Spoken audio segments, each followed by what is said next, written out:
Assalamualaikum warahmatullahi wabarakatuh.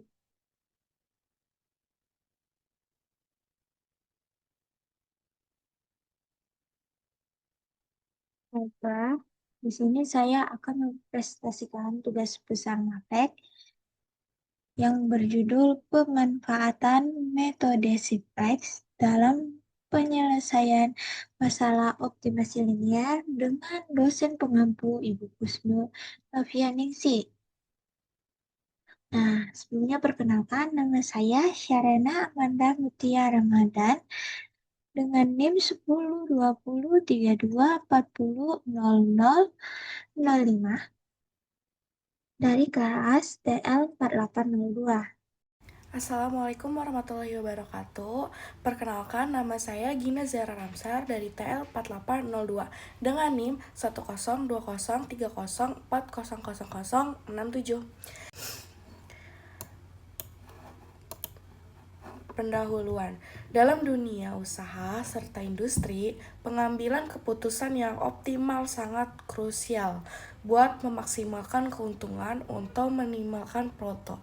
Salah satu metode yang digunakan buat menuntaskan duduk perkara meningkatkan secara optimal linear adalah metode simplex. Metode ini efektif dalam menangani problem dengan banyak variabel dan hambatan yang tidak diselesaikan menggunakan metode grafis. Metode simplex pertama kali diperkenalkan sang George B. Danzig di tahun 1947, menjadi solusi untuk menuntaskan problem pemrograman linear yang kompleks. Metode ini bekerja secara iteratif. Dimulai berasal dari solusi awal yang feasible, serta bergerak menuju solusi optimal dengan melakukan pemugraan pada setiap langkahnya. Keunggulan metode ini terletak pada kemampuannya buat menangani masalah optimasi linear yang kompleks dan berskala akbar, yang seringkali dijumpai pada aneka macam bidang seperti manufacture, logistik, keuangan, dan lainnya. Pada masalah ini akan dibahas secara mendalam mengenai konsep metode simplex, langkah-langkah solusinya, serta penerapannya dalam merampungkan problem meningkatkan secara optimal linear melalui studi perkara pada perusahaan manufacture. Dibutuhkan pembahasan ini dapat memberikan pemahaman yang lebih baik tentang bagaimana metode simplex bisa digunakan sebagai alat bantu untuk pengambilan keputusan yang optimal dalam berbagai situasi konkret. Jadi di sini ada studi kasus. Masalahnya sebuah perusahaan manufacturer memproduksi dua jenis produk. Produknya A dan produk B, keuntungan per unitnya untuk produk A adalah 40.000 dan untuk produk B adalah 30.000. Produksi kedua produk tersebut dibatasi oleh dua sumber daya, yaitu mesin dan. Jadi di sini ada studi kasus. Masalahnya sebuah perusahaan manufacturer memproduksi dua jenis produk. Produknya A dan produk B, keuntungan per unitnya untuk produk A adalah 40.000 dan untuk produk B adalah 30.000. Produksi kedua produk tersebut dibatasi oleh dua sumber daya, yaitu mesin dan tenaga kerja. Ketersediaan sumber daya mesinnya itu 240 jam per minggu. Tenaga kerjanya itu 180 jam per minggu. Kebutuhan sumber daya per unit produknya itu, yang produk A itu 4 jam mesin dan 3 jam tenaga kerja. Dan untuk yang produk B itu 2 jam mesin dan 3 jam tenaga kerja. Tujuannya itu untuk menentukan jumlah unit produk A dan produk B yang harus diproduksi setiap minggu untuk memaksimalkan keuntungannya.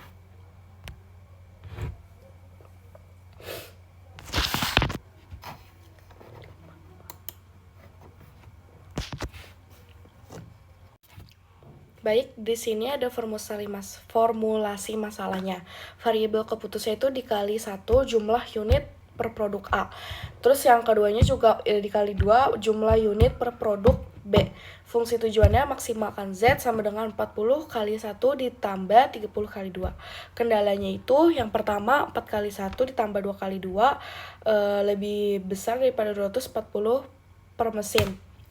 Dan 3 kali 1 plus 3 kali 2 lebih besar daripada 180 tenaga kerja. Yang ketiga, yang dikali 1 sama yang dikali 2-nya itu lebih kecil daripada 0.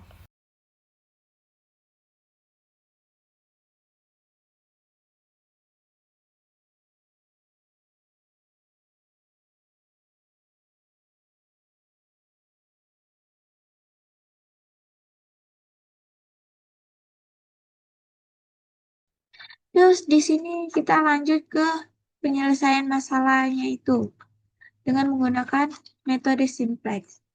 Nah, langkah pertama itu kita mengubah kendala menjadi persamaan, di mana tambahkan variabel site yaitu S1 dan S2 untuk mengubah pertidaksamaan menjadi persamaan script. Nah, ada kendalanya itu tadi yang telah ditulis sebelumnya. Pertama itu 4x1 ditambah 2x2 ditambah S1 sama dengan 240. Terus yang kedua itu ada 3x1 tambah 3x2 ditambah S2 sama dengan 180. Terus langkah kedua itu kita membuat tabel. Pada tabel ini terdapat basis x1, x2, S1, S2, serta solusi. Basis S1, X1-nya itu 4, X2-nya itu 2, S1-nya itu 1, S2-nya itu 0, serta solusinya 240. X1 kita lihat di soalnya, terus X2 juga begitu, S1 dan S2 juga solusinya itu adalah hasilnya. Terus S2, basis S2, X1-nya itu nih 3, X2-nya itu sama 3, S1-nya itu di sini tidak ada S1 jadinya 0. Terus S2-nya itu ada jadi 1. Serta solusinya 180. Terus pada basis Z, X1-nya itu negatif 40. Ini dapat dari keuntungan produk A. Terus X2-nya itu negatif 30 dapat dari keuntungan produk B. Serta S1-nya itu 0 karena tidak ada. Terus S2-nya juga 0 serta solusinya juga 0.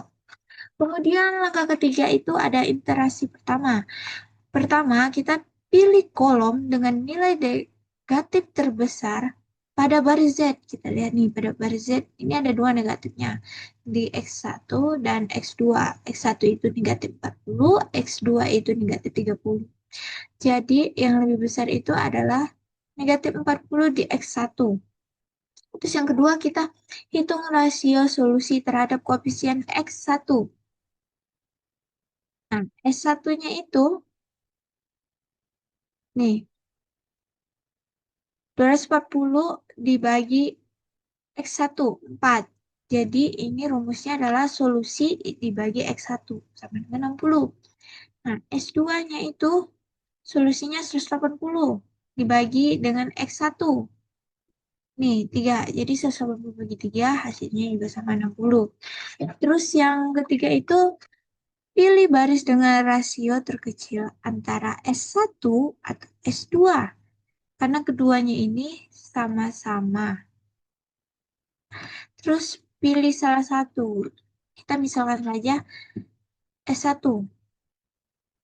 Nah, pivot elemen S1 dan X1, S1, X1 itu adalah 4. Nih, tahu bisa juga dari sini. Terus, angka pivotnya itu pertama, bagi baris S1 dengan 4, kemudian untuk membentuk elemen pivot menjadi 1. Yang kedua itu gunakan baris S1 yang baru dengan mengeliminasi X1 di baris S2 dan Z. Terus kita bikin lagi tabel setelah interaksi pertama, yaitu X1, basis X1, X1-nya itu 1, X2-nya itu 0,5, S1-nya itu 0,25, S2-nya 0, serta solusinya 60. Sedangkan pada basis S2, X1-nya 0, X2-nya 1,5, S1-nya negatif 0,75, S2-nya 1, serta solusinya 0. Terus pada basis Z, X1-nya itu 0, X2-nya itu negatif 10, S1-nya 10, S2-nya itu 0, serta solusinya 2400. Terus langkah keempat, itu ada interaksi kedua. Pertama, kita pilih kolom dengan nilai negatif terbesar pada baris Z. Nih, kita lihat. Kebetulan di sini negatifnya cuma ada satu, yaitu di X2. Jadi, otomatis kita pilih X2 dengan negatif 10. Terus yang kedua itu, kita hitung rasio solusi terhadap koefisien X2. Nah, jadi X1-nya ini, nih X1 itu solusinya 60. 60 dibagi X2, 0,5. Berarti rumusnya ini solusi dibagi X2. 60 bagi 0,5 yaitu 120. Terus S2. S2-nya 0 dibagi dengan X2, 1,5. Jadi 0 bagi 1,5 sama 0. Terus yang ketiga itu pilih baris dengan rasio terkecil. Rasio terkecilnya itu nih ada 0. Jadi di S2. Terus yang ketiga itu pivot elemen S2, X2, X2, S2 ini adalah 1,5. Terus selanjutnya adalah langkah-langkah pivotnya. Yang pertama, bagi baris S2 dengan 1,5 untuk membuat elemen pivotnya menjadi 1. Terus tuh, gunakan basis S2 yang baru untuk mengeliminasi X2 di baris X1 dan Z. Nah, terus kita bikin lagi tabel setelah iterasi kedua, yaitu basis X1, X1-nya 1, basis X2. Basis X1, X2-nya 0, S1-nya 0,5, S2-nya negatif 0,33, serta solusinya 60. Basis X2, X1-nya 0, X2-nya 1, S1-nya negatif 0,5, S2-nya 0,67, serta solusinya 0. Terus basis Z, X1-nya 0, X2-nya 0, S1-nya 5, S2-nya 6,67 serta solusinya 2400. Terus langkah kelima adalah solusi optimal. Nah, kita lihat kan Z-nya ini tidak ada negatif. Sehingga solusi optimalnya telah ditemukan. Jadi hasilnya itu X1 produk A itu 60 unit. 60 unit ini berasal dari solusinya. Terus X2 itu produk B. Nah, ini 0 unit dari solusinya juga. Jadi keuntungan maksimumnya ini 2.400.000 dapat dari solusi Z. Kesimpulannya itu, dengan menggunakan metode simplex, perusahaan dapat menentukan kombinasi produk yang optimal untuk memaksimalkan keuntungan. Dalam kasus ini, memproduksi 60 unit produk A dan tidak memproduksi produk B memberikan keuntungan maksimum sebesar 2.400.000 menggunakan simplex efektif dalam menyelesaikan masalah optimasi linier dengan beberapa variabel serta kendalanya. Nah, di sini ada tabel diagram. Yang pertama itu ada formulasi masalah. Tentukan variabel keputusan, misalnya itu berapa jumlah unit produk yang akan diproduksi, terus susun fungsi tujuan untuk memaksimalkan atau meminimalkan nilai tertentu seperti berapa keuntungan atau berapa biayanya, terus identifikasi kendala yang membatasi solusi seperti kapasitas mesinnya atau tenaga kerja. Terus yang kedua itu ada konversi kendala. Ini adalah ubah setiap pertidaksamaan menjadi persamaan dengan menambahkan variabel slack, yaitu S1, S2, dan seterusnya.